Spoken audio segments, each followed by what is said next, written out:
घिनौनी नजर। अनीता शाम को अपने पति के लिए जूस बना रही थी।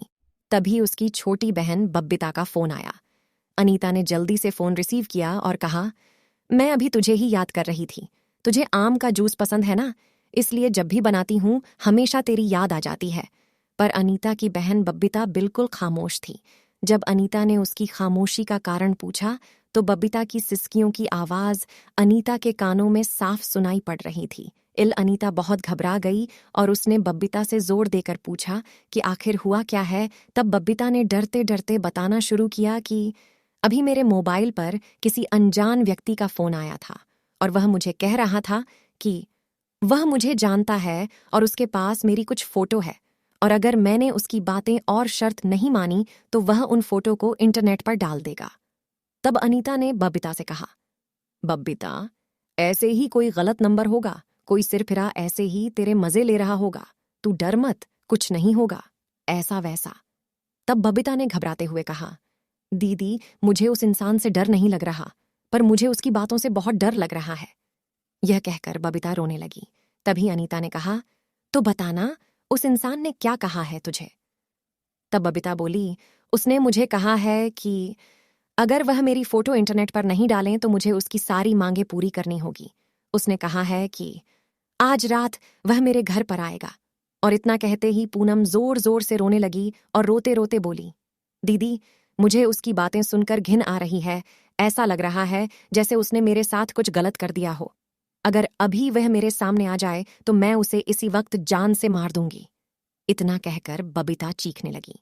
तभी अनीता ने बब्बिता से कहा, अरे बब्बिता, तू संभाल अपने आप को और मुझे उस घिनौने इंसान के नंबर भेज, मैं उसे अभी मजा चखाती हूँ। यह कहकर अनीता ने फोन काट दिया। बब्बिता ने उस बदमाश के नंबर और उनके बीच हुई बात की रिकॉर्डिंग अनीता को भेजी। जब अनीता ने वह रिकॉर्डिंग अपने पति को सुनाई तो दोनों के होश उड़ गए। अनीता और बब्बिता 2 बहनें हैं। उनकी मम्मी का अभी 4 साल पहले ही देहांत हो चुका है और अनीता की शादी अभी 2 साल पहले ही हुई थी।